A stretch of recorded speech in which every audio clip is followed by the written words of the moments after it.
ਗੁਰੂ ਗੁਰੂ ਜੀ ਦੀ ਸਾਜੀ ਨਵਾਜੀ ਗੁਰੂ ਰੂਪ ਗੁਰੂ ਪਿਆਰੀ ਸਾਧ ਸੰਗਤ ਜੀ, ਵਾਹਿਗੁਰੂ ਜੀ ਕਾ ਖਾਲਸਾ ਵਾਹਿਗੁਰੂ ਜੀ ਕੀ ਫਤਿਹ। ਗੁਰਮੁਖ ਪਿਆਰਿਓ, ਅੱਜ ਆਪਾਂ ਸਤਿਗੁਰੂ ਸ੍ਰੀ ਗੁਰੂ ਗ੍ਰੰਥ ਸਾਹਿਬ ਜੀ ਦੀ ਗੁਰਬਾਣੀ ਦੁਆਰਾ ਮਨ ਰਾਜੇ ਦੀ ਵਿਚਾਰ ਕਰਨੀ ਹੈ, ਜਿਹੜਾ ਇਸ ਮਾਇਆ ਦੇ ਦੇਸ਼ ਦੇ ਵਿੱਚ ਆ ਕੇ ਕਾਲ ਦੇ ਇਹਨਾਂ ਦੂਤਾਂ ਦਾ ਸੰਗੀ ਬਣ ਜਾਂਦਾ ਹੈ ਤੇ ਉਸ ਦਾ ਰਾਜ ਭਾਗ ਖੁੱਸ ਜਾਂਦਾ ਹੈ। ਉਹ ਆਪਣੇ ਹੀ ਰਾਜ ਭਾਗ ਦੇ ਵਿੱਚ ਮੰਗਤਿਆਂ ਦੀ ਤਰ੍ਹਾਂ ਮੰਗਦਾ ਫਿਰਦਾ ਹੈ। ਆਓ ਇਸ ਵਿਚਾਰ ਨੂੰ ਆਪਾਂ ਗੁਰਬਾਣੀ ਦੁਆਰਾ ਹੁਣ ਸਰਵਣ ਕਰਨਾ ਹੈ। ਇਸ ਨੂੰ ਮੁਤਾਬਕ ਫਿਰ ਆਪਣੇ ਮਨ ਦੀ ਅਵਸਥਾ ਨੂੰ ਦੇਖਣਾ ਹੈ ਕਿ ਜੋ ਉਹ ਸਾਡੇ ਮਨ ਦੀ ਵੀ ਹਾਲਤ ਇਸ ਰਾਜੇ ਦੀ ਨਿਆਈ ਹੋ ਚੁੱਕੀ ਹੈ ਤੇ ਫਿਰ ਅਸੀਂ ਵਾਪਸ ਆਪਦੇ ਘਰ ਕਿਵੇਂ ਜਾਣਾ ਹੈ। ਆਓ ਇਸ ਨੂੰ ਗੁਰਬਾਣੀ ਦੀ ਕਸਵੱਟੀ 'ਤੇ ਲੈ ਕੇ ਚੱਲਾਂਗੇ ਤਾਂ ਜੋ ਸਾਨੂੰ ਸਾਡੇ ਮਨ ਦੀ ਅਵਸਥਾ ਦਾ ਪਤਾ ਲੱਗ ਜੇ। ਮਹਾਰਾਜ ਸੱਚੇ ਪਾਤਸ਼ਾਹ ਨੇ ਗੁਰਬਾਣੀ ਦੇ ਵਿੱਚ ਦੱਸਿਆ ਹੈ ਵੀ ਜਿਹੜੀ ਇਹ ਸਾਡਾ ਸਰੀਰ ਹੈ, ਕਾਇਆ ਹੈ, ਇਹ ਨਗਰੀ ਹੈ। ਇਸ ਨੂੰ ਨਗਰ, ਪਿੰਡ, ਸ਼ਹਿਰ, ਕਿਲਾ, ਦੇਸ਼, ਗੜ੍ਹ, ਮੰਦਰ, ਕੋਠੜੀ ਵੀ ਕਿਹਾ ਗਿਆ ਹੈ। ਇਸ ਕਾਇਆ ਰੂਪੀ ਨਗਰ ਦੇ ਵਿੱਚ ਮਨ ਰੂਪੀ ਰਾਜਾ ਰਹਿੰਦਾ ਹੈ। ਹੁਣ ਮਨ ਰੂਪੀ ਰਾਜਾ ਜੇ ਤਾਂ ਗੁਰਮੁਖ ਹੈ ਤੇ ਰਾਜ ਭਾਗ ਬੜਾ ਅੱਛਾ ਚੱਲੇਗਾ, ਪ੍ਰਜਾ ਵੀ ਸੁਖ ਮਾਣੇਗੀ, ਆਨੰਦ ਵਿੱਚ ਰਹੇਗੀ। ਜੇ ਰਾਜਾ ਮਨਮੁਖ ਹੈ, ਮਨ ਅਵੇਸਲਾ ਹੈ ਆਪਦੀ ਜ਼ਿੰਮੇਵਾਰੀਆਂ ਤੋਂ, ਲੋਕ ਦੁਖੀ ਰਹਿਣਗੇ, ਸੰਸਾਰ ਦੇ ਵਿੱਚ ਹਾਹਾਕਾਰ ਮਚ ਜਾਏਗੀ ਤੇ ਉਸ ਵਕਤ ਕਾਲ ਆਪ ਦਾ ਰਾਜ ਭਾਗ ਕਾਇਮ ਕਰ ਲੈਂਦਾ ਹੈ। ਆਓ ਇਸ ਵਿਚਾਰ ਤੋਂ ਗੁਰਬਾਣੀ ਦੇ ਵਿੱਚੋਂ ਆਪਾਂ ਲੈ ਕੇ ਹੁਣ ਸਮਝਣਾ ਹੈ। ਮਹਾਰਾਜ ਸੱਚੇ ਪਾਤਸ਼ਾਹ ਜਦੋਂ ਮਨ ਨੂੰ ਰਾਜ ਭਾਗ ਕਰਨ ਵਾਸਤੇ ਆਪ ਦੇ ਵਿੱਚੋਂ ਪ੍ਰਗਟ ਕਰਦੇ ਨੇ, ਉਸ ਵਕਤ ਇਸ ਰਾਜੇ ਦਾ ਜੋ ਜਨਮ ਹੁੰਦਾ ਹੈ ਉਹ 5 ਤੱਤਾਂ ਦੇ ਵਿੱਚੋਂ ਹੁੰਦਾ ਹੈ, ਜਿਸ ਨੂੰ ਗੁਰੂ ਬਾਣੀ ਦੇ ਵਿੱਚ ਮਹਾਰਾਜ ਦੱਸਦੇ ਨੇ, ਇਹ ਮਨ ਕਰਮਾ, ਇਹ ਮਨ ਧਰਮਾ, ਇਹ ਮਨ 5 ਤੱਤ ਤੇ ਜਨਮਾ। ਹੁਣ ਪਰਮਾਤਮਾ ਨੇ ਇਸ ਮਨ ਰੂਪੀ ਰਾਜੇ ਨੂੰ ਜਨਮ ਦਿੱਤਾ।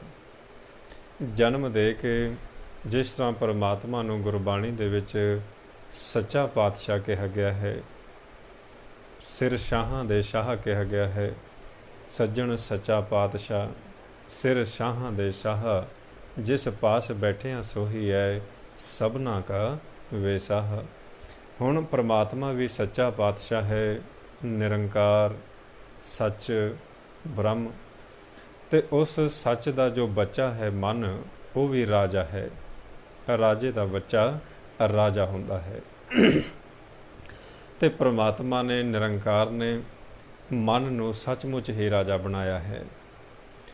ਰਾਜਾ ਬਣਾ ਕੇ ਉਹਨਾਂ ਨੇ ਉਸ ਨੂੰ ਇੱਕ ਮਹਿਲ ਬਣਾ ਕੇ ਦਿੱਤਾ ਹੈ। ਉਸ ਨੂੰ ਗੁਰਬਾਣੀ ਦੇ ਵਿੱਚ ਮਹਾਰਾਜ ਕਹਿੰਦੇ ਨੇ ਨਿਜ ਮਹਿਲ। ਜੋ ਮਹਾਰਾਜ ਦੀ ਗੁਰਬਾਣੀ ਦਾ ਬਚਨ ਹੈ, ਨਿਜ ਘਰ ਮਹਿਲ ਪਾਵੋ ਸੁਖ ਸਹਿਜੇ, ਬਹੁਰ ਨਾ ਹੋਏ ਗੋ ਫੇਰਾ। ਹੁਣ ਪਰਮਾਤਮਾ ਨੇ ਇਸ ਰਾਜੇ ਬੱਚੇ ਵਾਸਤੇ ਇੱਕ ਮਹਿਲ ਦਾ ਪ੍ਰਬੰਧ ਕੀਤਾ ਹੈ। ਉਸ ਮਹਿਲ ਦੇ ਵਿੱਚ ਜੋ ਕੁਝ ਵੀ ਮਨ ਵਾਸਤੇ ਸਹੂਲਤਾਂ ਚਾਹੀਦੀਆਂ ਨੇ, ਰਾਜੇ ਵਾਸਤੇ ਜੋ ਜ਼ਰੂਰੀ ਨੇ ਸੰਸਾਰ ਦੇ ਮੁਤਾਬਕ, ਉਹ ਸਾਰੀਆਂ ਹੀ ਉਸ ਨਿਜ ਮਹਿਲ ਦੇ ਵਿੱਚ ਉਹਨਾਂ ਨੇ ਰੱਖ ਦਿੱਤੀਆਂ ਨੇ। ਉਹਨਾਂ ਨੂੰ ਗੁਰਬਾਣੀ ਵਿੱਚ ਸਾਰਾ ਡਿਟੇਲ ਦੇ ਵਿੱਚ ਦੱਸਿਆ ਗਿਆ ਹੈ ਤੇ ਉਹ ਸਾਰਾ ਮਹਿਲ ਤਿਆਰ ਕਰਕੇ, ਘਰ ਤਿਆਰ ਕਰਕੇ ਇਸ ਰਾਜੇ ਮਨ ਦਾ, ਇਸ ਨੂੰ ਸਾਡੇ ਇਸ ਕਾਇਆ ਰੂਪੀ ਨਗਰੀ ਦੇ ਵਿੱਚ 10 ਦੁਆਰਾਂ ਦੀ ਕਾਇਆ ਦੇ ਵਿੱਚ ਭੇਜਦੇ ਨੇ। ਇਹ ਜੋ ਸਾਡਾ ਨਗਰ ਹੈ, ਸ਼ਹਿਰ ਹੈ, ਪਿੰਡ ਹੈ, ਇਹ ਮਾਤਾ ਦੇ ਉਦਰ ਵਿੱਚ ਤਿਆਰ ਕਰਾਇਆ ਜਾਂਦਾ ਹੈ, ਜਿਸ ਨੂੰ ਮਹਾਰਾਜ ਗੁਰਬਾਣੀ ਵਿੱਚ ਵੀ ਸਮਝਾਉਂਦੇ ਨੇ, ਜਨਨੀ ਕੇਰੇ ਉਦਰ ਉਦਕ ਮਹਿ, ਪਿੰਡ ਕੀਆ 10 ਦੁਆਰਾ, ਦੇ ਆਹਾਰ ਅਗਨ ਮੈਂ ਰਾਖੇ ਐਸਾ ਖਸਮ ਹਮਾਰਾ। ਹੁਣ ਉਸ ਸੱਚ ਵਿੱਚੋਂ ਜਦੋਂ ਇਸ ਮਨ ਰੂਪੀ ਰਾਜੇ ਨੂੰ ਉਹਨਾਂ ਨੇ ਆਪਦੇ ਅੰਦਰੋਂ ਪ੍ਰਗਟ ਕੀਤਾ ਪੰਜਾਂ ਤੱਤਾਂ ਦੇ ਵਿੱਚੋਂ, ਅਤੇ ਇਹ ਜਿਹੜੀ ਕਾਇਆ ਨਗਰੀ ਦੇ ਵਿੱਚ ਜਿੱਥੇ ਇਸ ਨੇ ਰਾਜ ਭਾਗ ਚਲਾਉਣਾ ਹੈ, ਇਸ ਦੇ 10 ਦਰਵਾਜ਼ੇ ਬਣਾਏ ਗਏ। 9 ਦਰ ਜਿਹੜੇ ਨੇ ਉਹ ਇਸ ਮਾਇਆ ਦੇ ਦੇਸ਼ ਵਿੱਚ ਖੁੱਲ੍ਹਦੇ ਨੇ। 10ਵਾਂ ਜਿਹੜਾ ਹੈ ਉਸ ਨੂੰ ਨਿਜ ਮਹਿਲ ਦਾ ਨਾਂ ਦੇ ਦਿੱਤਾ ਹੈ। ਉਸ ਨਿਜ ਮਹਿਲ ਦੇ ਵਿੱਚ ਸਾਰਾ ਖਜ਼ਾਨਾ, ਸਾਰਾ ਸੁੱਖ ਸਹੂਲਤਾਂ ਜੋ ਰਾਜੇ ਮਨ ਨੂੰ ਚਾਹੀਦੀਆਂ ਨੇ, ਉਹ ਰੱਖ ਕੇ ਨਿਰੰਕਾਰ ਪਰਮਾਤਮਾ ਨੇ ਨਾਮ ਦੇ ਮਤਹਿਤ ਇਹ ਸਾਰਾ ਖਜ਼ਾਨਾ ਕਰ ਦਿੱਤਾ ਹੈ। ਉਹ ਕਿਹੜਾ ਖਜ਼ਾਨਾ ਹੈ, ਉਸ ਨੂੰ ਗੁਰਬਾਣੀ ਦੇ ਵਿੱਚ ਕੀ ਦੱਸਿਆ ਗਿਆ ਹੈ? ਮਹਾਰਾਜ ਦੀ ਗੁਰਬਾਣੀ ਦਾ ਫਰਮਾਨ ਹੈ, ਸੁਖ ਸਾਗਰ ਸੁਰ ਤਰ ਚਿੰਤਾ ਮਨ ਕਾਮ ਧੇਣ ਬਸ ਜਾਂ ਕੇ, 4 ਪਦਾਰਥ ਅਸ਼ਟ ਦਸਾ ਸਿੱਧ ਨਵ ਨਿਧ ਕਰ ਤਲ ਤਾਂ ਕੇ। ਇਸ ਤਰ੍ਹਾਂ ਰਾਜੇ ਬੱਚੇ ਵਾਸਤੇ ਮਹਿਲ ਤਿਆਰ ਕਰਕੇ ਸਾਰਾ ਪ੍ਰਬੰਧ, ਸਾਰੀਆਂ ਸੁੱਖ ਸਹੂਲਤਾਂ ਨਿਰੰਕਾਰ ਸੱਚੇ ਪਾਤਸ਼ਾਹ ਨੇ ਨਾਮ ਦੇ ਮਤਹਿਤ ਕਰ ਦਿੱਤੀਆਂ ਨੇ। ਅਤੇ ਜਿਸ ਗੁਰਮੁਖ ਨੂੰ ਨਾਮ ਪ੍ਰਾਪਤ ਹੋ ਗਿਆ, ਮਹਾਰਾਜ ਸੱਚੇ ਪਾਤਸ਼ਾਹ ਬਚਨ ਕਰਨ ਲੱਗੇ ਵੀ ਉਸੇ ਨੂੰ ਇਹ ਸਾਰਾ ਖਜ਼ਾਨਾ ਮਿਲੇਗਾ। ਮਹਾਰਾਜ ਗੁਰਬਾਣੀ ਦਾ ਫਰਮਾਨ, ਹਰ ਹਰ ਨਾਮ ਨਿਧਾਨ ਹੈ ਗੁਰਮੁਖ ਪਾਇਆ ਜਾਏ। ਹੁਣ ਗੁਰਮੁਖਾਂ ਨੂੰ ਹੁਕਮ ਕਰ ਦਿੱਤਾ ਕਿ ਜੇ ਤੁਸੀਂ ਇਸ ਨਿਜ ਮਹਿਲ ਦੇ ਵਿੱਚ ਆ ਕੇ ਰਾਜ ਭਾਗ ਕਮਾਉਣਾ ਚਾਹੁੰਦੇ ਹੋ, ਤੇ ਇੱਥੇ ਗੁਰੂ ਦੇ ਰਾਹੀਂ ਪ੍ਰਵੇਸ਼ ਹੋਣਾ ਸਿੱਖੋ। ਉਹ ਨਾਮ ਦਾ ਖਜ਼ਾਨਾ ਸਤਿਗੁਰ ਦੇ ਹੱਥ ਤੋਂ ਮਿਲਦਾ ਹੈ। ਉਸ ਨਾਮ ਦੇ ਨਿਧਾਨ ਨੂੰ ਪ੍ਰਾਪਤ ਕਰੋ, ਇਸ ਨਿਜ ਮਹਿਲ ਦੇ ਵਿੱਚ ਵਸਣਾ ਸਿੱਖੋ, ਫਿਰ ਤੁਹਾਨੂੰ ਇੱਥੋਂ ਦਾ ਜੋ ਰਾਜ ਭਾਗ ਹੈ ਉਹ ਪ੍ਰਾਪਤ ਹੋਵੇਗਾ। ਹੁਣ ਇਸ ਤਰ੍ਹਾਂ ਮਨ ਨੂੰ ਜਦੋਂ ਇੱਧਰ ਰਾਜੇ ਦਾ ਬਤੌਰ ਥਾਪ ਕੇ ਨਵਾਜ ਕੇ ਭੇਜਦੇ ਨੇ, ਉਸ ਅਵਸਥਾ ਵਿੱਚ ਇਹ ਸਾਰਾ ਖਜ਼ਾਨਾ ਨਾਮ ਦੇ ਮਤਹਿਤ ਕਰ ਦਿੱਤਾ ਜਾਂਦਾ ਹੈ। ਇਸ ਸਾਰੇ ਦੇ ਮਤਹਿਤ ਹੀ ਜੋ ਮਨ ਦੇ ਕੋਲ ਜਿੱਥੇ ਆ ਕੇ ਰਾਜੇ ਮਨ ਨੇ ਹੁਣ ਰਾਜ ਭਾਗ ਕਾਇਮ ਕਰਨਾ ਹੈ, ਉਸ ਵਿੱਚੋਂ ਕੁਝ ਏਰੀਆ ਇਸ ਲੋਕ ਦਾ ਕਾਲ ਦੇ ਸਪੁਰਦ ਕੀਤਾ ਹੋਇਆ ਹੈ। ਕਾਲ ਨੂੰ ਬਤੌਰ ਇੱਕ 3 ਗੁਣਾਂ ਦੀ ਇੱਕ ਸਰਕਾਰ ਦੇ ਦਿੱਤੀ ਹੈ। ਆਪ ਪਰਮਾਤਮਾ ਇਸ ਖੇਲ ਨੂੰ ਜੋ ਹੁਣ ਮਨ ਦੇ ਨਾਲ ਬੀਤਦੀ ਹੈ ਉਸ ਨੂੰ ਦੇਖਦਾ ਹੈ। ਰਾਜੇ ਨੂੰ ਸਾਰਾ ਕੁਝ ਦੇ ਕੇ ਨਿਜ ਮਹਿਲ ਦੇ ਵਿੱਚ ਖਜ਼ਾਨਾ ਰੱਖ ਕੇ ਪਰਮਾਤਮਾ ਨੇ ਇਸ ਕਾਲ ਦੇ ਦੇਸ਼ ਦੇ ਵਿੱਚ ਮਨ ਨੂੰ ਭੇਜਿਆ ਵੀ ਤੁਸੀਂ ਜਾਓ ਤੇ ਜਾ ਕੇ ਰਾਜ ਭਾਗ ਇਸ ਕਾਲ ਦੇ ਦੇਸ਼ ਦਾ ਦੇਖ ਕੇ ਆਓ। ਹੁਣ ਰਾਜਾ ਜਾਗ ਰਿਹਾ ਹੈ ਕਿਉਂਕਿ ਇਸ ਮਹਿਲ ਦੇ ਵਿੱਚ ਪ੍ਰਕਾਸ਼ ਵੀ ਚੱਲ ਰਿਹਾ ਹੈ। ਇਸ ਮਹਿਲ ਦੇ ਵਿੱਚ ਉਸ ਜੋਤ ਦਾ ਇਸਤੇਮਾਲ ਕਰਦਾ ਹੋਇਆ ਇਹ ਵਿਚਰਦਾ ਹੈ। ਹੁਣ ਰਾਜੇ ਨਾਲ ਕੀ ਬੀਤੀ, ਜਿਉਂ ਹੀ ਇਸ ਮਹਿਲ ਦੇ ਵਿੱਚੋਂ ਇਸ ਕਾਲ ਦੇ ਦੇਸ਼ ਵਿੱਚ ਪ੍ਰਵੇਸ਼ ਹੋਇਆ, ਇਹ 9 ਦੁਆਰੇ ਪ੍ਰਗਟ ਹੋਣ ਲੱਗੇ। 10ਵਾਂ ਜਿਹੜਾ ਹੈ ਉਹ ਗੁਪਤ ਹੋ ਗਿਆ। ਜਿਸ ਨਾਮ ਦੇ ਆਸਰੇ ਇਸ ਨੇ ਰਾਜ ਭਾਗ ਕਰਨਾ ਸੀ, ਜਿਸ ਸ਼ਬਦ ਦੇ ਆਸਰੇ ਇਸ ਨੇ ਉਸ ਮਹਿਲ ਦੇ ਵਿੱਚ ਪ੍ਰਵੇਸ਼ ਕਰਨਾ ਸੀ, ਉਹ ਸ਼ਬਦ ਦੀ ਧੁਨ ਉਹ ਗੁਪਤ ਹੋ ਗਈ। ਉਸ ਅਵਸਥਾ ਦੇ ਵਿੱਚ ਮਨ ਰੂਪੀ ਰਾਜਾ ਜਿਉਂ ਹੀ ਪਾਉਣ ਵਿੱਚ ਮਿਲਿਆ, ਪਾਉਣ ਵਿੱਚ ਮਿਲਦਿਆਂ ਸਾਰ ਹੀ ਪਾਉਣ ਦਾ ਸੰਤੁਲਨ ਵਿਗੜ ਗਿਆ। ਇਹ ਦਰ ਜੋ 10ਵੇਂ ਦੁਆਰ ਦਾ ਨਿਜ ਮਹਿਲ ਦਾ ਇਹ ਬੰਦ ਹੋ ਗਿਆ। ਉਸ ਅਵਸਥਾ ਵਿੱਚ ਮਹਾਰਾਜ ਕਹਿੰਦੇ ਨੇ ਪਾਉਣ ਦਾ ਸੰਤੁਲਨ ਵਿਗੜ ਗਿਆ। ਹੁਣ ਜਿਉਂ ਹੀ ਇਸ ਦਰ ਤੋਂ ਇਹ 3 ਗੁਣਾਂ ਦੇ ਵਿੱਚ ਪ੍ਰਵੇਸ਼ ਹੋਣ ਲੱਗਿਆ, ਜੋ ਇਹ ਮਨ ਹੈ, ਜਿਉਂ ਹੀ ਦਰ ਤੋਂ ਇਸ ਘਰ ਦੇ ਵਿੱਚ 3 ਗੁਣਾਂ ਦੇ ਵਿੱਚ ਪ੍ਰਵੇਸ਼ ਹੋਣ ਲੱਗਿਆ, ਇਸ ਦਰ ਦੇ ਉੱਪਰ 5 ਚੋਰ ਬੈਠੇ ਹੋਏ ਸਨ, ਜਿਨ੍ਹਾਂ ਨੂੰ ਕਾਮ, ਕ੍ਰੋਧ, ਲੋਭ, ਮੋਹ, ਹੰਕਾਰ ਗੁਰਬਾਣੀ ਵਿੱਚ ਕਿਹਾ ਗਿਆ ਹੈ। ਉਹਨਾਂ ਨੇ ਦੇਖਿਆ ਵੀ ਕਾਲ ਦੇ ਦੇਸ਼ ਦੇ ਵਿੱਚ ਰਾਜਾ ਮਨ ਪ੍ਰਵੇਸ਼ ਕਰ ਰਿਹਾ ਹੈ। ਹੁਣ ਇਸੇ ਹੀ ਦਰ ਤੇ ਕਾਲ ਤੇ ਇਹ ਕਾਲ ਦੇ 5 ਦੂਤ ਇਸ ਨੂੰ ਭੇਟਾ ਲੈ ਕੇ ਮਿਲੇ ਨੇ, ਆਓ ਭਗਤ ਕੀਤੀ ਹੈ ਵੀ ਤੁਸੀਂ ਸਾਡੇ ਦੇਸ਼ ਵਿੱਚ ਆਏ ਹੋ, ਤੁਹਾਡੀ ਸੇਵਾ ਕੀਤੀ ਜਾਏ। ਹੁਣ ਉਸ ਅਵਸਥਾ ਵਿੱਚ ਮਹਾਰਾਜ ਇਹ ਕੀ ਅਵਸਥਾ ਮਨ ਦੀ ਹੋਣ ਲੱਗੀ, ਮਹਾਰਾਜ ਗੁਰਬਾਣੀ ਵਿੱਚ ਦੱਸ ਰਹੇ ਨੇ ਜਮ ਕਾਲ ਮਿਲੇ ਦੇ ਭੇਂਟ ਸੇਵਕ ਨਿਤ ਹੋਈ।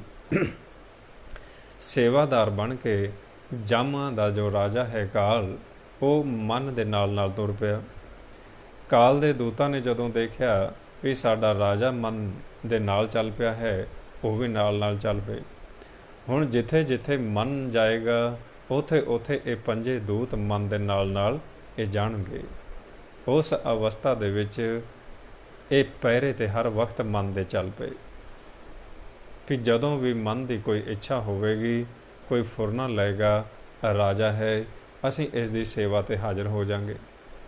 ਇਸ ਤਰ੍ਹਾਂ ਹੁਣ ਜਿਉਂ ਹੀ ਰਾਜੇ ਨੇ ਇਸ ਦਰ ਨੂੰ ਛੱਡਿਆ, ਤ੍ਰੈ ਗੁਣਾਂ ਦੇ ਵਿੱਚ ਪ੍ਰਵੇਸ਼ ਹੋਇਆ, ਇਹਨਾਂ ਪੰਜਾਂ ਵੱਲ ਦੇਖਿਆ, ਇਹਨਾਂ ਪੰਜਾਂ ਨੇ ਉਸ ਨੂੰ ਆਪ ਦੇ ਵੱਲ ਆਕਰਸ਼ਿਤ ਕਰ ਲਿਆ, ਆਪ ਦੇ ਵੱਲ ਖਿੱਚਣਾ ਸ਼ੁਰੂ ਕਰ ਦਿੱਤਾ। ਅਤੇ ਹੌਲੀ ਹੌਲੀ ਕੀ ਹੋਇਆ ਵੀ ਇਹ ਰਾਜਾ ਮਨ ਇਹਨਾਂ ਪੰਜਾਂ ਦੇ ਵੱਸ ਹੋ ਗਿਆ, ਇਹਨਾਂ 'ਤੇ ਵਿਸ਼ਵਾਸ ਕਰ ਬੈਠਿਆ ਵੀ ਉਹਨਾਂ ਨੇ ਇਸ ਨੂੰ ਵਾਪਸ ਜਾਣ ਦਾ ਰਸਤਾ ਭੁਲਾ ਦਿੱਤਾ, ਜਿਸ ਨੂੰ ਮਹਾਰਾਜ ਗੁਰਬਾਣੀ ਵਿੱਚ ਦੱਸ ਰਹੇ ਨੇ, ਪੰਥਾ ਪ੍ਰੇਮ ਨਾ ਜਾਣੀ ਭੁੱਲੀ ਫਿਰੇ ਗਵਾਰ। ਹੁਣ ਇਸ ਦੇ ਅੰਦਰ ਇਹਨਾਂ ਨੇ ਆਪਣੀ ਪੜ੍ਹਾਈ, ਆਪਣੀ ਅਕਲ ਸਿਖਾਉਣੀ ਸ਼ੁਰੂ ਕਰ ਦਿੱਤੀ। ਇਹਨਾਂ ਦੀ ਅਕਲ ਸੀ ਵੈਰ, ਵਿਰੋਧ, ਕਾਮ, ਕ੍ਰੋਧ, ਲੋਭ, ਝੂਠ, ਇਹ ਨਿੰਦਿਆ, ਚੁਗਲੀ। ਇਹ ਰਾਜੇ ਮਨ ਨੂੰ ਇਸ ਮਾਰਗ 'ਤੇ ਤੋਰਨ ਲੱਗੇ ਜਿਸ ਨੂੰ ਧਾਤ ਕਿਹਾ ਗਿਆ ਹੈ। ਹੁਣ ਜਦੋਂ ਰਾਜਾ ਆਇਆ ਤਾਂ ਸੀ ਰਾਜ ਭਾਗ ਕਰਨ ਵਾਸਤੇ, ਆਇਆ ਸੀ ਇਸ ਪ੍ਰਜਾ ਦਾ ਦੁੱਖ ਸੁੱਖ ਹੱਲ ਪੁੱਛਣ ਵਾਸਤੇ, ਪਰ ਦੁੱਖ ਸੁੱਖ ਪੁੱਛਣ ਦੀ ਬਜਾਏ ਰਾਜਾ ਸੁੱਖ ਸਹੂਲਤ ਦੇ ਵਿੱਚ ਇੰਨਾ ਮਸਤ ਹੋ ਗਿਆ ਵੀ ਇਸ ਨੂੰ ਇੰਨਾ ਨਸ਼ਾ ਚੜ੍ਹ ਗਿਆ ਇੱਥੋਂ ਦੀ ਸੇਵਾ ਕਰਾਉਣ ਦਾ, ਆਪਦੀ ਇਹਨਾਂ ਪੰਜਾਂ ਦੇ ਵੱਸ ਹੋ ਕੇ ਉਹ ਹੁਣ ਇਸ ਨੂੰ ਆਪ ਦੇ ਮੁਤਾਬਕ ਸਲਾਹ ਦੇਣ ਲੱਗੇ, ਆਪ ਦੇ ਮੁਤਾਬਕ ਇਸ ਨੂੰ ਚਲਾਉਣ ਲੱਗੇ। ਉਸ ਵਾਸਤੇ ਇਹਨਾਂ ਕੀ ਕੀਤਾ, ਇਸ ਰਾਜੇ ਦੇ 5 ਸਲਾਹਕਾਰ ਸਨ, ਜਿਨ੍ਹਾਂ ਨੂੰ ਗਿਆਨ ਇੰਦਰੇ ਗੁਰਬਾਣੀ ਦੇ ਵਿੱਚ ਕਿਹਾ ਗਿਆ ਹੈ, ਜਿਨ੍ਹਾਂ ਦੇ ਵਿੱਚ ਸਾਡੇ ਨੇਤਰ, ਸਾਡੀ ਕੰਨ, ਸਾਡੀ ਰਸਨਾ, ਇਹ ਸਾਰੇ, ਇਹ ਚਮੜੀ, ਇਹ ਗਿਆਨ ਇੰਦਰੇ ਆਉਂਦੇ ਨੇ। ਇਹਨਾਂ ਦੁਆਰਾ ਅਸੀਂ ਪਰਮਾਤਮਾ ਦੇ ਘਰ ਦੀ ਪਛਾਣ ਕਰ ਸਕਦੇ ਹਾਂ, ਸਾਡਾ ਸੰਪਰਕ ਅਗੰਮ ਦੇ ਨਾਲ ਜੁੜ ਸਕਦਾ। ਸੋ ਇਹਨਾਂ ਨੇ ਕੀ ਕੀਤਾ, ਇਹਨਾਂ ਦੇ ਇਸ ਗਿਆਨ ਇੰਦਰੀਆਂ ਨੂੰ ਭਰਮ ਦੇ ਵਿੱਚ ਪਾ ਕੇ ਬਾਹਰ ਮੁਖੀ ਕਰ ਦਿੱਤਾ ਹੈ। ਸਾਨੂੰ ਬਾਹਰ ਦਾ ਭੇਤ ਆਉਣਾ ਸ਼ੁਰੂ ਹੋ ਗਿਆ। ਇਹ ਨੇਤਰ ਬਾਹਰ ਦੇਖਣ ਲੱਗੇ ਪਰ ਸੁਖਮ ਦਾ ਭੁੱਲ ਗਏ। ਇਹ ਕੰਨ ਬਾਹਰ ਦੀ ਆਵਾਜ਼ ਦੀ ਪਛਾਣ ਕਰਨ ਲੱਗੇ, ਅੰਦਰਲੀ ਆਵਾਜ਼ ਨੂੰ ਛੱਡ ਦਿੱਤਾ। ਇਹ ਰਸਨਾ ਅਨ ਰਸਾਂ ਦਾ ਤਾਂ ਪਰਖ ਕਰਦੀ ਹੈ, ਪਰ ਜਦੋਂ ਅੰਮ੍ਰਿਤ ਦੀ ਗੱਲ ਚੱਲਦੀ ਹੈ, ਇਸ ਰਸਨਾ ਨੂੰ ਅੰਮ੍ਰਿਤ ਦਾ ਸਾਰ ਨਹੀਂ, ਅੰਮ੍ਰਿਤ ਦਾ ਭੇਤ ਉਹ ਨਹੀਂ ਆਉਂਦਾ। ਇਸ ਕਰਕੇ ਮਹਾਰਾਜ ਕੀ ਕਹਿਣ ਲੱਗੇ, ਇਹ ਅਵਸਥਾ ਹੁਣ ਮਨ ਦੀ ਜੋ ਆਪਣੇ ਮਨ ਦੇ ਨਾਲ ਬੀਤੀ ਹੈ, ਇਹ ਗੁਰੂ ਨਾਨਕ ਦੇ ਘਰ ਨੇ ਦੱਸੀ ਹੈ। ਮਹਾਰਾਜ ਕੀ ਬਚਨ ਕਰਦੇ ਨੇ, ਨੈਨੋ ਨੀਂਦ ਪਰਦ੍ਰਿਸ਼ਟ ਵਿਕਾਰ, ਸ਼ਰਵਣ ਸੋਏ ਸੁਣ ਨਿੰਦ ਵਿਚਾਰ, ਰਸਨਾ ਸੋਈ ਲੋਭ ਮਿੱਠੇ ਸਾਧ, ਮਨ ਸੋਇਆ ਮਾਇਆ ਬਿਸਮਾਦ। ਮਨ ਵੀ ਰਾਜਾ ਵੀ ਸੌਂ ਗਿਆ, ਰਾਜੇ ਦੇ ਸਲਾਹਕਾਰ ਵੀ ਸੌਂ ਗਏ, ਅਤੇ ਇੱਥੇ ਹੁਣ ਰਾਜ ਭਾਗ ਉਹਨਾਂ ਪੰਜਾਂ ਨੇ ਚਲਾਉਣਾ ਸ਼ੁਰੂ ਕਰ ਦਿੱਤਾ। ਚਿਹਰਾ ਅੱਗੇ ਮਨ ਦਾ ਹੈ, ਸਵਾਸਾਂ ਦਾ ਧਨ ਮਨ ਦਾ ਹੈ, ਪਰ ਰਾਜ ਕਰਨ ਵਾਲੇ ਇਹ ਕਾਮ, ਕ੍ਰੋਧ, ਲੋਭ, ਮੋਹ ਅਤੇ ਹੰਕਾਰ ਨੇ। ਇਹੀ ਚਿਹਰੇ ਦਾ ਇਸਤੇਮਾਲ ਕਰਕੇ ਦੇਖ ਰਹੇ ਨੇ, ਇਹੀ ਅੰਦਰ ਬੈਠੇ ਬੋਲਦੇ ਨੇ, ਇਹੀ ਸੁਣਦੇ ਨੇ, ਅਤੇ ਇਹਨਾਂ ਦਾ ਕੰਮ ਹੈ ਝਗੜਾ ਕਰਾਉਣਾ। ਪਾੜੋ ਅਤੇ ਰਾਜ ਕਰੋ। ਇਹਨਾਂ ਦਾ ਰਾਜ ਕਰਨ ਦਾ ਤਰੀਕਾ ਹੈ ਵੀ ਮਨ ਨੂੰ ਇਸ ਵਿਸ਼ਿਆਂ ਵਿਕਾਰਾਂ ਦੀਆਂ ਮੱਧ ਦੇ ਵਿੱਚ, ਨਸ਼ੇ ਦੇ ਵਿੱਚ, ਤ੍ਰੈ ਗੁਣਾਂ ਦੇ ਵਿੱਚ ਸਵਾ ਕੇ ਰੱਖੋ। ਇਸ ਦੇ ਆਲੇ ਦੁਆਲੇ ਸ਼ੋਰ ਮਚਾ ਕੇ ਰੱਖੋ ਵੀ ਇਸ ਨੂੰ ਇੰਨਾ ਇੱਥੋਂ ਦਾ ਗਿਆਨ ਇੰਦਰੀਆਂ ਦੇ ਰਸਾਂ ਦੇ ਵਿੱਚ, ਅਨ ਰਸਾਂ ਦੇ ਵਿੱਚ ਸੁਆ ਦਿਓ ਵੀ ਇੰਨਾ ਵਿਚਾਰਾਂ ਦਾ ਰੌਲਾ ਅੰਦਰ ਪਾ ਦਿਓ ਵੀ ਰਾਜਾ ਮਨ ਜਾਗ ਨਾ ਸਕੇ। ਇਹ ਇਹਨਾਂ ਦੀ ਚਾਲ ਹੈ, ਜਿਸ ਨੂੰ ਗੁਰੂ ਨਾਨਕ ਦੇਵ ਜੀ ਮਹਾਰਾਜ ਦੱਸ ਰਹੇ ਨੇ, ਕਲਯੁਗ ਮਹਿ ਧੜੇ, ਪੰਜ ਚੋਰ ਝਗੜਾਏ, ਕਾਮ, ਕ੍ਰੋਧ, ਲੋਭ, ਮੋਹ, ਅਭਿਮਾਨ ਵਧਾਏ। ਹੁਣ ਇਹਨਾਂ ਨੇ ਇਸ ਤਰ੍ਹਾਂ ਰਾਜ ਕਰਨਾ ਹੈ, ਆਪਸ ਦੇ ਵਿੱਚ, ਪਰਿਵਾਰਾਂ ਦੇ ਵਿੱਚ ਫੁੱਟ ਪਾਉਣੀ ਹੈ।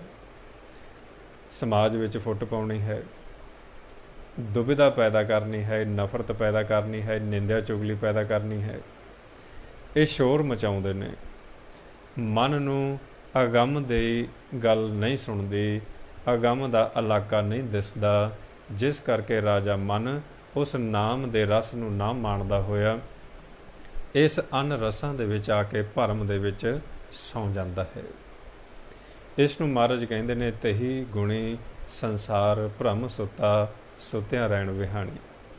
सारा संसार ही अपने घर नूं भुल गया, अपने महल नूं भुल गया, अपने भेजण वाले माता पिता नूं भुल गया ते सुता होया इस संसार दे विच सुपना देख रहा है। जिस तरह सुपना आपां आम संसार विच देखदे हां भी जदों सुपना देखदा है मन, सुपने दे विच कितना कुछ कर जाता है, कितना कुछ विस्तार कर जाता है, पर जदों अख खुलती है तो फिर पता लगता है कि यह तो एक सुपना सी, एक झूठ सी, ये मिथ्या सी। इस तरह गुरु नानक देव जी ने दसिया यह जग सुपना बाजी बनी भी संसार जिहड़ा है जिसनूं तुसीं आपदा समझ लिया है ये सुपना है। इस सुपने विच तुसीं देख रहे हो ते की देख रहे हो, परिवार देख रहे हो, समाज देख रहे हो, इत्थों दा धन दौलत इसनूं प्राप्त करने वास्ते उद्यम कर रहे हो, ये सुपना है। जदों तुहाडा अंत समा आएगा, सवास खत्म होणगे, उदों तुहाडी अंदरली अख खुलेगी, फिर ये सुपना खत्म होएगा ते जदों सुपना टुटेगा फिर तुहानूं पछतावा होना है। हुण ऐसी अवस्था दे विच ये राजा मन भी सुपने दे विच विचरन लगा। महाराज इस मन की अवस्था दस रहे ने, नरपत एक सिंघासन सोया, सुपने भया भिखारी, अशत राज बिसर दुख पाया, सो गत पई हमारी। हुण इस मन की यह हालत हो गई भी इसनूं राज भाग मिलिया सी, पर यह राज भाग कमा ना सकिया। पिता ने खुश हो के महल बना के राजा बनाने की उम्मीद इसनूं कीती सी भी राज भाग करेगा, पर अकल तो कम ना लै सकिया, सौ गया। हुण सुता होया सुपना देख रहा है, सुपने दे विच इस हट ते आ गया जिसनूं आपां रजोगुण कहिंदे हां। इत्थे इसनूं गुरमुख मिलिया है। सुपने दे विच इस मातलोक दे विच विचरदियां होया इस राजे मन नूं गुरमुख मिलिया। गुरमुख नूं दसदा है आपदे मन की अवस्था भी मेरा मन बड़ा दुखी है, मेरे परिवार दे विच बड़ा कलेश है, दुख सुख लगे हुए ने, जन्म अते मरण का रोग लग्या होया है, धन आउंदा है पता नहीं लगता, खर्च हो जाता है, बचत नहीं हो रही। इस तरह इसने अपना अपना दुख इत्थे आके गुरमुख नूं दस्या। हुण गुरमुख जिहड़ा है वो भी राजा है, पर गुरमुख ने आप दी अकल दा अते जोत दा इस्तेमाल करना ये गुरु तो सिੱਖਿਆ होया है। वो समदृष्ट हो के विचरदा है इस मातलोक विच, जिसनूं महाराज जैसे जल में कमल निरालम, मुरगाई ने साणे, शबद सुरत भव सागर तरीए, नानक नाम वखाणे। हुण गुरमुख जिहड़ा है वो निर्लेप रह के इस माया के बंधनां तो उपर उठ के उस शब्द के मंडल विच भी विचरदा है। इधरले पासे ये मनमुख है, ये सुता होया गुरमुख नूं मिलिया, सुपना देख रहा सी ते गुरमुख नूं आप दा दुख दस्या है भी मेरे मन दे विच, तन दे विच, परिवार दे विच ऐसी अवस्था बन गई है भी मैं दुखी बड़ा हाँ। हुण गुरमुख इस नूं समझाउंदे ने भी जिन्हां दी तू टेक लै रहा है ये मानस दी टेक ये बिरथी है। देण वाला एक ही दाता है, मंगते हाँ आपां सारे ही मंगते हाँ। तेरी गलती ये है भी जिहड़ा श्वास दे के जिंदा रख रहा है उस नूं तू जाणिया ही नहीं, तू उस नूं पछाणिया ही नहीं, जिस करके वो तेरे अंग संग भी है, तैनू सारा कुछ दे भी रहा है, श्वास भी दे रहा है, ਤਨ ਵਾਸਤੇ ਵੀ ਦੇ ਰਿਹਾ ਹੈ, ਪਰ ਤੂੰ ਉਸ ਦਾ ਇੱਕ ਵੀ ਗੁਣ ਨਹੀਂ ਜਾਤਾ। ਤੂੰ ਮਾਨਸ ਦੀ ਟੇਕ ਰੱਖੀ ਹੋਈ ਹੈ ਤੇ ਆਕਾਰਾਂ ਦੇ ਨਾਲ ਜੁੜ ਕੇ ਇੱਥੋਂ ਦੇ ਸੁੱਖਾਂ ਸਹੂਲਤਾਂ ਦੇ ਵਾਸਤੇ ਤੂੰ ਸੰਬੰਧ ਕਾਇਮ ਕੀਤੇ ਹੋਏ ਨੇ, ਜਿਸ ਨੂੰ ਮਹਾਰਾਜ ਗੁਰਬਾਣੀ ਵਿੱਚ ਦੱਸ ਨੇ, ਮਨ ਮੁਖਾਂ ਕੇਰੀ ਦੋਸਤੀ ਮਾਇਆ ਕਾ ਸੰਬੰਧ। ਵੀ ਤੇਰਾ ਸੰਬੰਧ ਹੀ ਲੈਣ ਦੇਣ ਤੱਕ ਦਾ ਹੈ। ਭਾਵੇਂ ਤੁਸੀਂ ਔਰਤ ਮਰਦ ਦੇ ਰੂਪ ਵਿੱਚ ਵਿਚਰਦੇ ਹੋ, ਤੁਸੀਂ ਲੈਣ ਦੇਣ ਤੱਕ ਜੁੜੇ ਹੋਏ ਹੋ। ਭਾਵੇਂ ਤੁਸੀਂ ਭਰਾ ਭਰਾ ਹੋ, ਤੁਹਾਡਾ ਸੰਬੰਧ ਹੀ ਓਨੀ ਦੇਰ ਤੱਕ ਨਿਭਦਾ ਹੈ ਜਿੰਨੀ ਦੇਰ ਤੱਕ ਲੈਣ ਦੇਣ ਬਣਿਆ ਹੈ। ਸੋ ਇਸ ਕਰਕੇ ਤੁਸੀਂ ਮਾਇਆ ਦੇ ਮੋਹ ਵਿੱਚ ਵੱਜੇ ਹੋਏ, ਲੋਭ ਵਿੱਚ ਸੁੱਤੇ ਹੋਏ ਇਸ ਸੁਪਨੇ ਨੂੰ ਸੱਚ ਸਮਝ ਬੈਠੇ ਹੋ। ਕਦੀ ਗੁਰੂ ਦੀ ਸ਼ਰਨ ਵਿੱਚ ਜਾਓ, ਗੁਰੂ ਤੋਂ ਸਤਿਗੁਰ ਦੇ ਸਨਮੁਖ ਹੋ ਕੇ ਜਾਓ, ਉੱਥੇ ਜਾ ਕੇ ਸੁੱਖ, ਉਹ ਜੋ ਸੁੱਖ ਪ੍ਰਾਪਤ ਹੋਏਗਾ ਉਸ ਨੂੰ ਦੇਖੋ। ਇਸ ਮਾਇਆ ਦੇ ਘਰ ਦੇ ਵਿੱਚ ਸੁੱਖ ਨਹੀਂ ਹੈ। ਗੁਰਮੁਖ ਨੇ ਉਸ ਨੂੰ ਸਮਝਾਇਆ, ਸੁਖ ਨਾਹੀਂ ਬਹੁਤੇ ਧਨ ਖਾਟੇ, ਸੁਖ ਨਾਹੀਂ ਪੇਖੇ ਨਿਰਤ ਨਾਟੇ, ਸੁਖ ਨਾਹੀਂ ਬਹੁ ਦੇਸ਼ ਪਰਮਾਏ, ਸਰਬ ਸੁਖਾ ਹਰ ਹਰ ਗੁਣ ਗਾਏ। ਵੀ ਤੇਰੀ ਸੁਰਤ ਜਿਹੜੀ ਵਿਖਿਆ ਦੇ ਜ਼ਹਿਰ ਦੇ ਵਿੱਚ ਇੱਥੇ ਰਚੀ ਹੋਈ ਹੈ, ਤੈਨੂੰ ਸੁਖ ਨਹੀਂ ਮਿਲ ਸਕਦਾ। ਤੂੰ ਇਸ ਮਾਇਆ ਦੇ ਸੁਖ ਤੋਂ ਉੱਪਰ ਉੱਠ ਤੇ ਦੱਦਾ ਦਾਤਾ ਏਕ ਹੈ, ਸਭ ਕੋ ਦੇਵਨਹਾਰ। ਉਸ ਦਾਤੇ ਦੇ ਨਾਮ ਦੇ ਨਾਲ ਜੁੜ। ਨਾਮ ਦੇ ਵਿੱਚ ਹੀ ਸੁਖ ਹੈ। ਜੇ ਤੂੰ ਉਹ ਨਾਮ ਪ੍ਰਾਪਤ ਕਰ ਲੇਗਾ, ਤੈਨੂੰ ਸਾਰਾ ਕੁਝ ਮਿਲ ਜਾਏਗਾ। ਹੁਣ ਇਸਨੇ ਗੁਰਮੁਖ ਦੇ ਕੋਲ ਆਪ ਦਾ ਦੁੱਖ ਦੱਸਿਆ। ਗੁਰਮੁਖ ਨੇ ਇਸ ਨੂੰ ਸਤਿਗੁਰ ਦੇ ਨਾਲ ਜੋੜਨ ਦਾ ਯਤਨ ਕੀਤਾ ਵੀ ਇਹ ਸਤਿਗੁਰ ਦੇ ਕੋਲ ਜਾਏਗਾ, ਸਤਿਗੁਰ ਦੇ ਕੋਈ ਸ਼ਬਦ ਦਾ ਇਸ 'ਤੇ ਅਸਰ ਹੋ ਜਾਏਗਾ, ਇਸ ਦੇ ਜੀਵਨ ਦੇ ਵਿੱਚ, ਸੁਭਾਅ ਦੇ ਵਿੱਚ ਤਬਦੀਲੀ ਆ ਜਾਏਗੀ। ਹੁਣ ਇਸਨੇ ਸੰਗਤ ਤਾਂ ਅਜੇ ਨਹੀਂ ਸੀ ਕੀਤੀ, ਕਿਉਂਕਿ ਅਜੇ ਇਹਨਾਂ ਦਾ ਜਿਸ ਰਸਤੇ 'ਤੇ ਇਹ ਚੱਲਿਆ ਹੋਇਆ ਸੀ, ਮਾਇਆ ਦੇ ਦੂਤਾਂ ਦਾ, ਇਹਨਾਂ ਦਾ ਪ੍ਰਭਾਵ ਜ਼ਿਆਦਾ ਸੀ। ਹੁਣ ਇਸਨੇ ਗੁਰਮੁਖ ਦੀ ਗੱਲ ਸੁਣ ਤਾਂ ਲਈ, ਪਰ ਉਸ ਨੂੰ ਅਜੇ ਅਮਲ ਦੇ ਵਿੱਚ ਨਹੀਂ ਲਿਆਂਦਾ।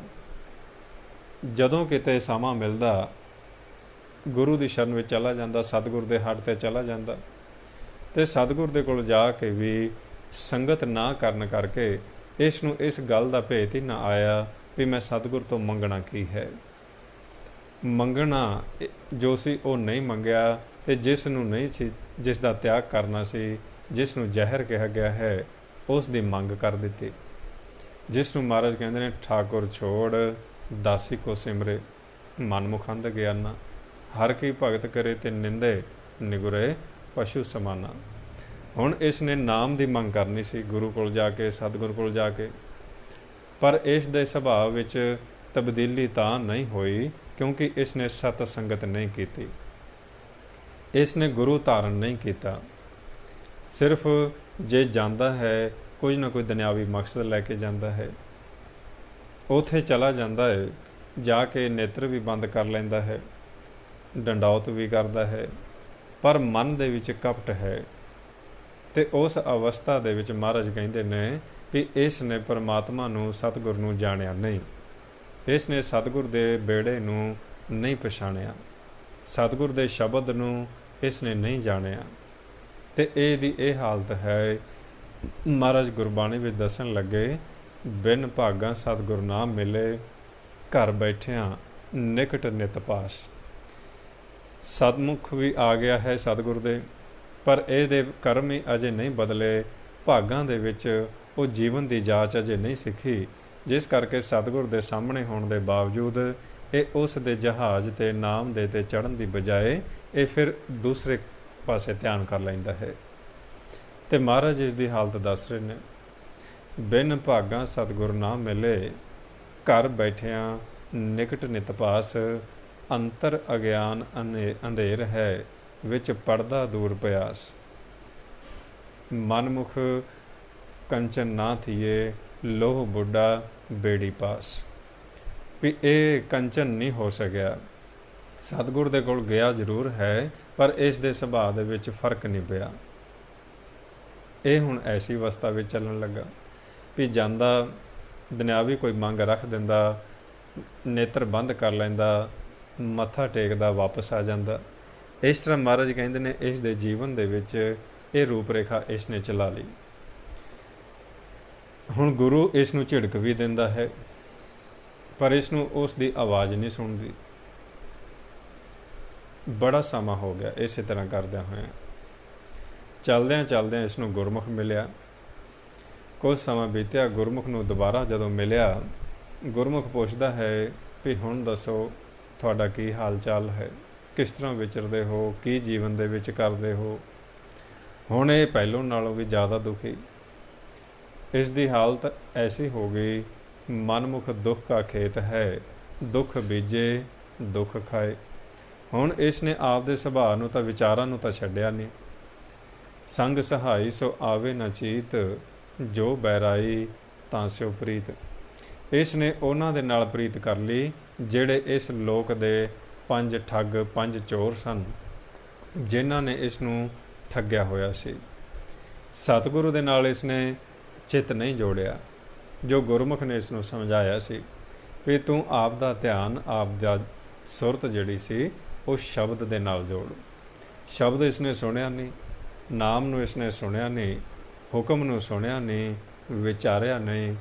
ਇਸ ਨੂੰ ਕੋਈ ਪੁੱਛ ਲੈਂਦਾ ਵੀ ਹੁਕਮ ਕੀ ਹੈ, ਇਸ ਨੂੰ ਪਤਾ ਹੀ ਨਾ ਲੱਗਦਾ ਵੀ ਅੱਜ ਕੀ ਹੁਕਮ ਆਇਆ ਹੈ। ਜਾਂਦਾ, ਮੱਥਾ ਟੇਕਦਾ, ਦਰਸ਼ਨ ਕਰਦਾ, ਵਾਪਸ ਆ ਜਾਂਦਾ। ਤੇ ਮਹਾਰਾਜ ਇਸ ਦੀ ਇਹ ਹਾਲਤ ਦੱਸ ਰਹੇ ਨੇ, ਇੱਕ ਨਾ ਦਰਸ਼ਨ ਕੀ ਪ੍ਰਤੀਤ ਨਾ ਆਈ ਆ, ਜਿਚਰ ਸ਼ਬਦ ਨਾ ਕਰੇ ਵਿਚਾਰ। ਵੀ ਇਹ ਦਰਸ਼ਨ ਵੀ ਮਾਲਕ ਇਸ ਨੂੰ ਦੇ ਰਿਹਾ ਹੈ, ਸਤਿਗੁਰੂ ਦੀ ਬਾਣੀ ਦੇ ਦਰਸ਼ਨ ਵੀ ਕਰ ਰਿਹਾ ਹੈ, ਭਰੋਸਾ ਨਹੀਂ ਆ ਰਿਹਾ। ਹਾਜ਼ਰੀ ਕਾਲ ਦੇ ਕੋਲ ਹੀ ਲੱਗ ਰਹੀ ਹੈ।